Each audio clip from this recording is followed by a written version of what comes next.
ચકલીબેન એક ફેક્ટરીમાં કામ કરતા હોય છે।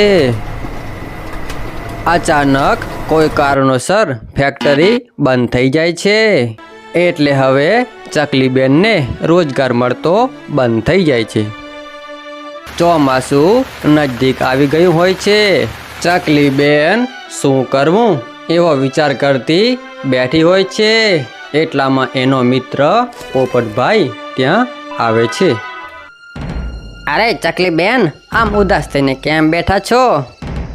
અરે શું કહું પોપટભાઈ, ફેક્ટરી બંધ થતા મારે હવે ખાવાના પણ ફાંફા પડવા લાગ્યા છે। અરે ચકલીબેન, એમાં ચિંતા શું કરો છો? એક કામ કરો ને, વરસાદનો સમય છે, ચાલુ વરસાદે બધાને પકોડા ખાવા ખૂબ ગમે, તો તમે ચા અને પકોડાની દુકાન ચાલુ કરો। અરે ના ના પોપટભાઈ, આવો નાનો ધંધો ના કરાય। અરે બેન, આ કોઈ નાનો ધંધો નથી, આમાંથી પણ ખૂબ આવક થઈ શકે।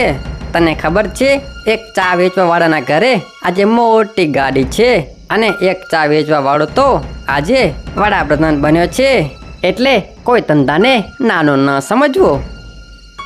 પોપટભાઈના સમજાવવાથી ચકલીબેન માની જાય છે અને ચા અને પકોડા બનાવવાની દુકાન ચાલુ કરે છે। ચકલીબેન એટલા સરસ પકોડા બનાવતા હતા કે કોઈ એકવાર ખાય પછી તેમને બીજી વખત ખાવાનો જીવ જરૂર થાય।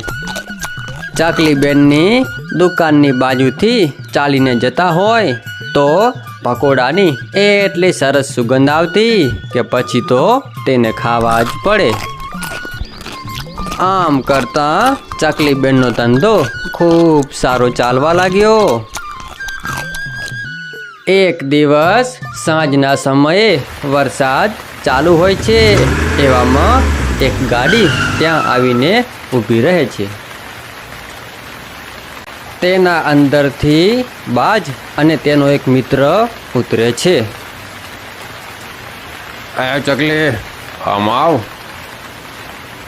ચકલીબેન દુકાનથી બહાર તેમની પાસે જાય છે।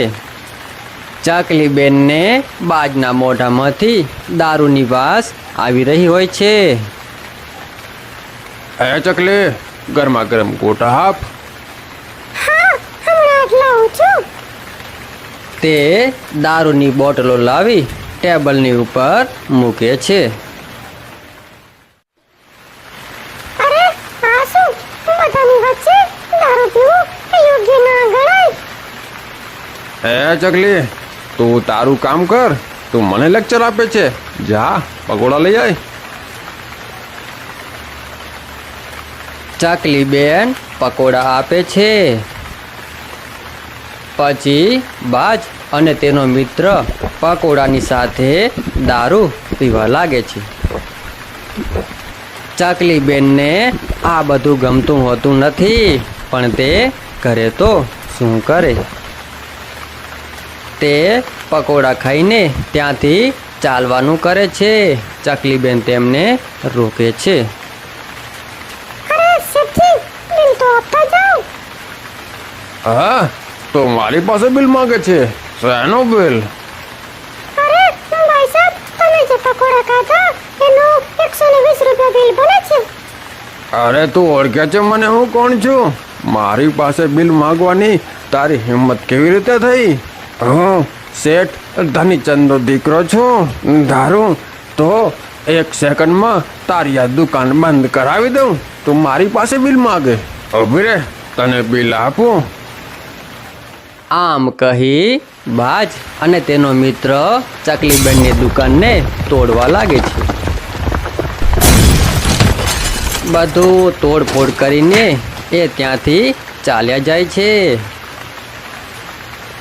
ચકલીબેનની આખી દુકાન તૂટી ગઈ હોય છે, જેનાથી એ નારાજ થઈને બેઠા હોય છે।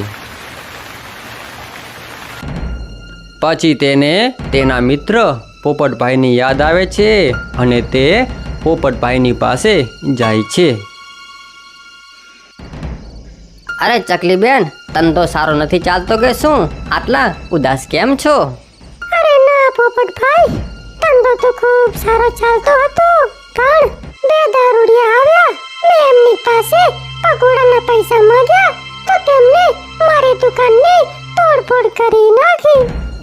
અરે આ તો તમારી સાથે બહુ ખોટું થયું, પણ એ કોણ હતા? એ તો મને નથી ખબર, પણ શેઠ ધનીચંદનો દીકરો છું એમ એ બોલતો હતો. હા, નક્કી આ એ શેઠનો દીકરો જ હશે. ચાલ શેઠજી પાસે જઈએ. પછી ચકલીબેન અને પોપટભાઈ શેઠજીની પાસે જાય છે. ચકલીબેન તેમને આ બધી વાત કરે છે. હું ગામનો શેઠ છું અને એ મારો દીકરો છે. એ જે ધારશે એ કરશે. અરે હા શેઠજી, એ તમારો દીકરો છે, એને જેમ ભાવે એમ કરે, પણ અમારા કામ ધંધાથી છેટો રે તો સારું કહેવાય. એ પોપટ, નીકળ અહીંથી, નહીતર મારા માણસોને કહી તારા હાથ પગ ભગાવી નાખીશ. હા શેઠજી, હું હમણાં જ નીકળી જાઉં. મારે ફક્ત એટલું જ કહેવું છે કે ચકલીબેનની દુકાનમાં જે તોડફોડ કરી છે એનો ખર્ચો આપ આપી દો તો સારું કહેવાય. એ ખર્ચો કંઈ ના મળે, નીકળી જાઓ અહીંયાથી. લાગે છે આ શેઠ આમ નહીં માને. ચાલો ચકલીબેન, મારી સાથે ચાલો. પછી પોપટભાઈ અને ચકલીબેન પોલીસ સ્ટેશન જાય છે અને શેઠના દીકરા વિરુદ્ધ ફરિયાદ લખાવે છે. પોલીસ શેઠના દીકરાને પકડીને જેલમાં પૂરી દે છે. શેઠને જેવી જ ખબર મળે છે તેવા તરત પોલીસ સ્ટેશન જાય છે. અરે સાહેબજી, અરે આ મારા દીકરાને જેલમાં કેમ પૂર્યો છે? છોડી દો એમને. તમારા દીકરા વિરુદ્ધ દુકાન તોડફોડની ફરિયાદ છે. તમારો દીકરો આમ નહીં છૂટે. અરે સાહેબજી, તમારી સામે હાથ જોડું છું, તમારા પગે પડું છું. તમે જે કહો એ હું આપવા તૈયાર છું. મારા દીકરાને છોડી દો. અરે હાથ પગ જોડવા હોય તો ચકલીબેનની પાસે જઈને જોડ. એ ફરિયાદ પાછી ખેંચશે તો તમારો દીકરો છૂટી જશે. પાછી શેઠ દોડીને ચકલીબેનની પાસે જાય છે. અરે ચકલીબેન, મારા દીકરાને માફ કરી દો. એનાથી ખૂબ મોટી ભૂલ થઈ છે. તમારી દુકાનનું જે નુકસાન થયું છે એનો હું ખર્ચ આપવા તૈયાર છું. ચકલીબેન, તમે આ ફરિયાદ પાછી ખેંચી લો અને એ હવે તમારી દુકાન બાજુ કોઈ દિવસ નહીં આવે. એને માફ કરી દો. પછી ચકલીબેન ફરિયાદ પાછી ખેંચે છે. શેઠજીનો દીકરો જેલમાંથી છૂટી જાય છે અને ચકલીબેન ફરી પાછી ચા અને પકોડા વેચવાની દુકાન ચાલુ કરી દે છે.